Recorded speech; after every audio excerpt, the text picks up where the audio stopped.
Okay. Would you please welcome Dr. Lise Janelle? As human beings, we live our lives through three main modes. We live our lives through our mind, our emotions, and our heart. We only experience joy, fulfillment, a true sense of success when we are connected in the heart. You will not experience joy, fulfillment, success in your thoughts or in your emotions. You have emotions, and the emotions drive the thoughts drive the emotions, and you can go crazy spinning in those. Have you ever had this experience? Yes? Emotions get stored in our physiology. Emotions happen when we see either more pain than pleasure, or more pleasure than pain. The source of human suffering is the search for pleasure without challenges. Challenges will happen to each one of us, and it's how we can choose to react to the challenge that will help us transcend the pain. One way to look at all the challenges that we have is to see, how did that transform my life? I started on this journey in 1988 because my father was diagnosed with terminal cancer, was given 9 months to live. 3 weeks later, my brother died in a car accident. He was 21 years old. And my 8-year relationship ended, all within a month. So I got the proverbial baseball bat approach that totally rocked me. It forced me to start asking questions. Since you never know when your last breath is going to be, how do you live a powerful life? How do you live a fulfilling life? And it started me on this journey. And I am certain that all of you here have had challenges, and that you will be free to move forward when you understand that these challenges did not happen to you because something was wrong with you.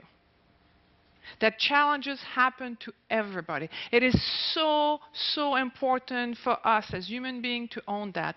Why? Because there's a part of us in the back of our mind when we are little kids that believe, when I'm a good boy, a good girl, good things happen to me. They give me cookies, they give me ice cream, Santa Claus is going to bring you lots of presents. So if I'm a good boy, a good girl, good things will happen to me. And if I'm a bad boy, a bad girl, bad things happen to me. And it's part of the reason why we decrease our self-esteem. When we are hit with challenges, there's a part of us that feels something must be wrong with me for this to happen. And that is not the truth. The good news is that is not the truth. If I have a little baby right now in front of me, a beautiful, brand new little baby with soft little skin, the little toes are perfect, is this baby worthy of love? When this baby is a toddler and a terrible twos, is this baby still worthy of love? When this baby is now 10 years old, is it still worthy of love? 20 years old, 30 years old? At what point do we stop being worthy of love? We stop being worthy of love when we start believing that we are unworthy of love. It is very important, is the key important point for this today, is to understand as human beings, each one of us will have challenges, and to heal ourselves and be able to move forwards and have all our dreams come true, we need to be able to know at our core and our heart that we are worthy of love. Support and challenge happens to everybody. We have pleasure, fun, help, comfort, security. And on the other side, we have pain, sadness, discomfort, unhappiness, and depression. But just like the butterfly story I was telling you before, if you can integrate both of these sides, what will you get? You'll get gratitude. We were talking about emotions before, the mind and the heart. You know that you're in your heart when you are grateful. Gratitude is not an emotion, it's a state of being. Inner peace, love, gratitude, that's really the core of who you are, and this is where you will find fulfillment.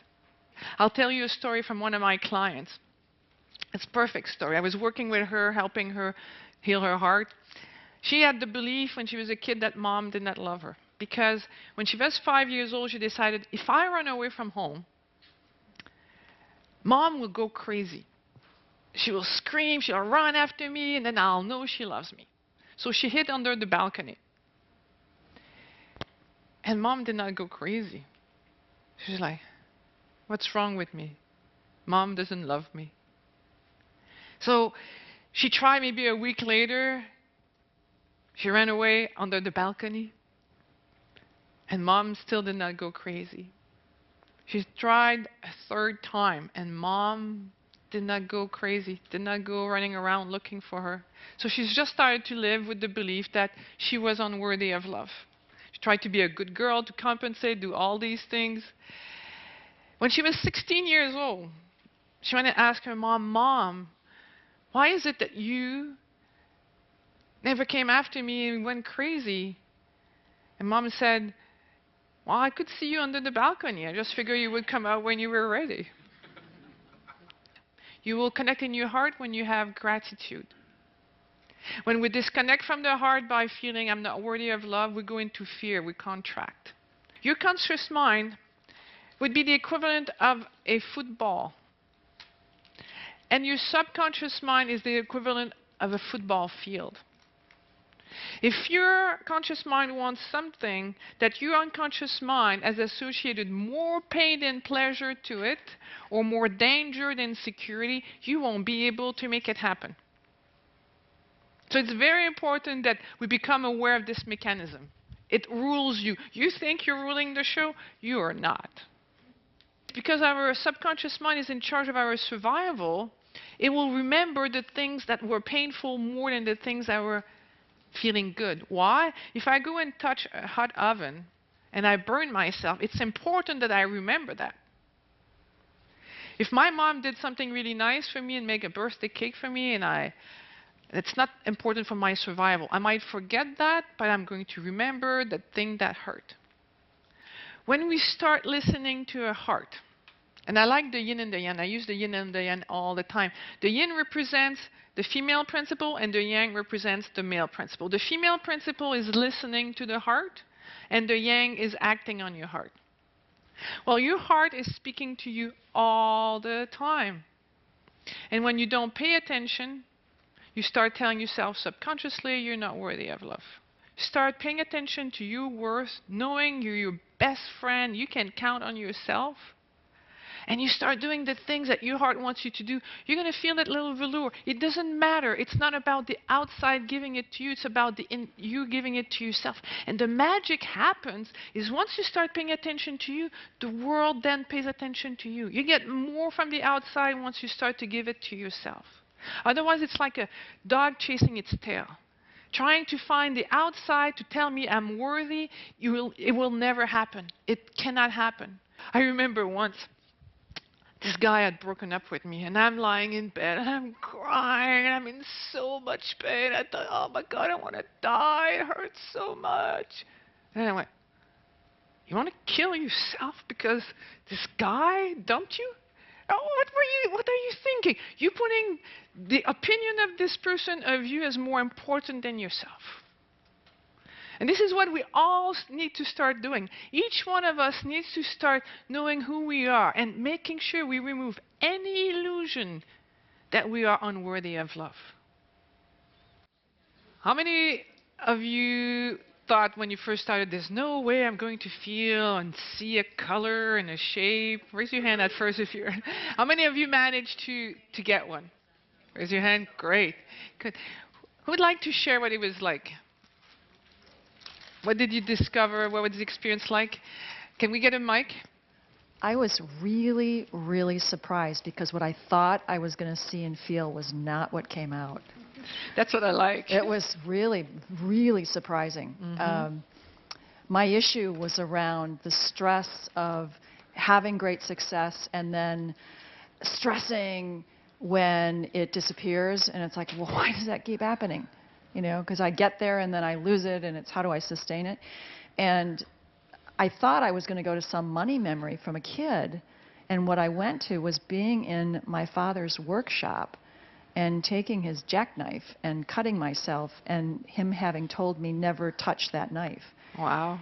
But what was interesting was the color and the shape of what I felt was his workshop, he used to keep these vices, and he would tighten all the wood and things with these vices, and this was this cold silver vice that was painted yellow, and it just kept wrapping around my insides and tightening and tightening and tightening to the point where I couldn't move.